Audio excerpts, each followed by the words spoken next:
चुनावों में ईवीएम के इस्तेमाल और चुनाव से ठीक पहले सरकारी योजनाओं की घोषणा करने को लेकर पुणे में सामाजिक कार्यकर्ताओं का एक वर्ग नाराज है। वयोवृद्ध सामाजिक कार्यकर्ता बाबा आढाव ने आरोप लगाया है कि भारत के चुनाव आयोग ने चुनाव से पहले मतदाताओं को पैसे और सामान बांटने वाली सरकारी योजनाओं की घोषणा पर कोई आपत्ति नहीं जताई, जो कि चुनावी प्रक्रिया की निष्पक्षता को प्रभावित कर रही है। बीते मंगलवार को महात्मा ज्योतिराव फुले समता प्रतिष्ठान पुणे में 75वें संविधान दिवस समारोह के दौरान बाबा आढाव ने संवैधानिक सिद्धांतों की रक्षा के लिए गुरुवार से भूख हड़ताल की घोषणा की थी। आढाव ने कहा था, मैंने 1952 से चुनाव देखे हैं, लेकिन कभी इतना बड़ा भ्रष्टाचार नहीं देखा। चुनाव आयोग की चुप्पी ने यह स्थिति और खराब कर दी है। इसके अलावा कार्यकर्ता वकील असीम सरोदे ने ईवीएम की सुरक्षा पर सवाल उठाते हुए कहा था कि चुनाव परिणामों पर संदेह किया जा सकता है, क्योंकि ईवीएम हैक होने की संभावना को नकारा नहीं जा सकता। उन्होंने कहा था कि ईवीएम के इस्तेमाल पर होने वाले राजनीतिक नेताओं ने आपत्ति जताई थी, लेकिन अब यह एक सार्वजनिक असहमति का मुद्दा बन गया है।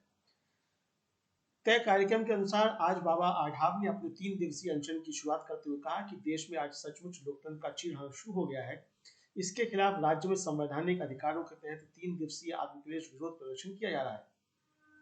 अब नागरिकों को सड़क पर उतरने की जरूरत है। उन्होंने कहा कि ईवीएम को लेकर संदेह की गुंजाइश है। पुणे के महात्मा फुले बाजार में डॉक्टर आधाव ने कहा कि जब केस चल रहा था तब प्रधानमंत्री ने विदेश से हटाने का समर्थन किया। इस मामले को संसद में उठाने से रोकने के लिए जो किया जा रहा है वह अपमानजनक है। विधानसभा चुनाव में जमकर सरकारी पैसा उड़ाया गया।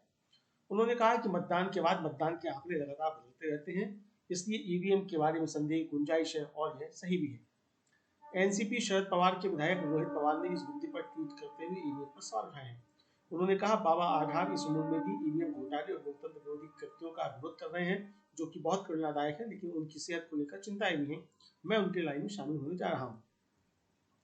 सरोदे पवार ने हाल ही में ईवीएम से जुड़े कुछ संदिग्ध घटनाक्रमों का जिक्र किया, जिसमें मतदान केंद्रों के पास राउटर, कंप्यूटर और ईवीएम मशीनें निजी वाहनों में देखी गई। इस पर पारदर्शिता की मांग करते हुए रोहित पवार ने चुनाव आयोग से आग्रह किया कि ईवीएम को लेकर संदेह दूर किया जाए।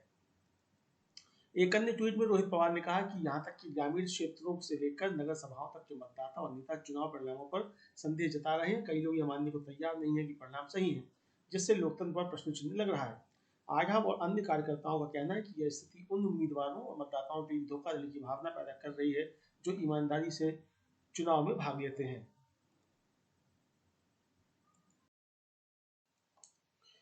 एक अन्य ट्वीट में रोहित पवार ने कहा कि यहां तक कि ग्रामीण क्षेत्रों से लेकर नगर सभा तक के मतदाता और नेता चुनाव परिणामों पर संदेह जता रहे हैं।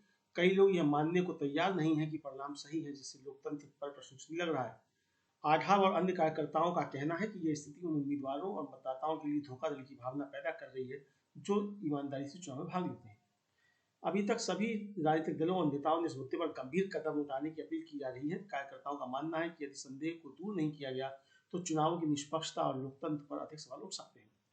रोहित पवार आज बाबा आढाव के आंदोलन का समर्थन करने पहुंचे। उन्होंने कहा, क्रांति सूर्य महात्मा ज्योतिबा फुले के स्मृति दिवस पर पुष्पांजलि अर्पित कर उन्हें एवं क्रांति ज्योति सावित्रीबाई फुले को नमन किया। इस बार विधानसभा चुनाव में ईवीएम घोटाले और अलोकतांत्रिक कृत्यों के विरोध में वरिष्ठ श्रमिक नेता बाबा आढाव ने आत्मक्लेश आंदोलन शुरू किया है। इस आंदोलन में मैंने भी खरी के हिस्सेदार के रूप में भाग लिया। इस अवसर पर बाबा आढाव के सहयोगी, लोकतंत्र समर्थक कार्यकर्ता और नागरिक उपस्थित थे।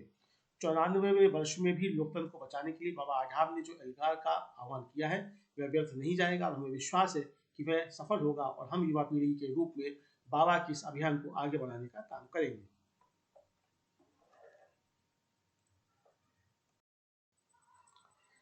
94 वर्ष के बाबा साहेब पांडुरंग आढाव और बाबा आढाव आज भी लाखों मजदूरों के सम्मान और उम्मीदों के केंद्र में है। बाबा आढाव ने लगभग 7 दशकों तक सबसे निर्धन मजदूरों के लिए अथक संघर्ष किए।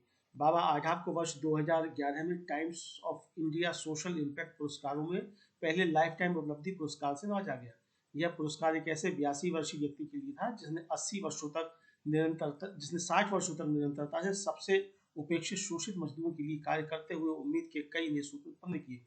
वर्ष 2005 में उन्होंने 75 वर्ष की आयु में निर्माण मजदूरों की हकदारी के लिए पुणे से दिल्ली तक साइकिल यात्रा निकाली। बाबा आढाव डॉक्टर नरेंद्र दाभोलकर द्वारा स्थापित महाराष्ट्र अंध श्रद्धा निर्मूलन समिति के सक्रिय कार्यकर्ता भी हैं।